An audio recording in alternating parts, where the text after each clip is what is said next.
मुख्यमंत्री बड़ घोषणा शिक्षानुष्ठान लागू हेब नुआ संरक्षण व्यवस्था। तो कौन रही संपूर्ण अपडेट टी चलतु देखा।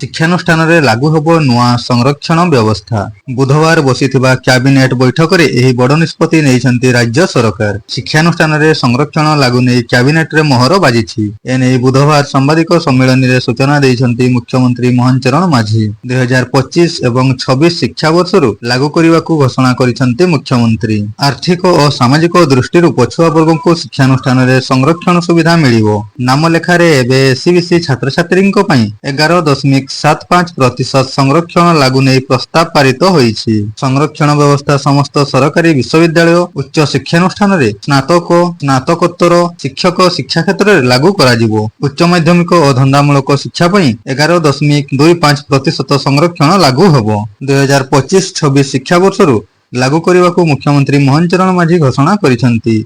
ओडिया भाषा साहित्य क्षेत्र में नामलेखा संरक्षण लागू हेबो। एससी एसटी जहाँ पूर्व संरक्षण थिला ताहा बलवत्तर रहिबो। पूर्व परि अनुसूचित जाति एससी 16.25%, अनुसूचित जनजाति एसटी 22.5% संरक्षण रहिबो। तो फ्रेंड्स यह थिला आपण माननको पई किछि अपडेट। जदि अपडेट टी भल लागि थाए ताले वीडियो लाइक करि दियंतु एवं आपनको सांग माननको सहित शेयर करंतु। जदि एही चैनल नुआ अछंती चैनल को सब्सक्राइब करी बेल आइकन टी को मध्ये क्लिक करंतु।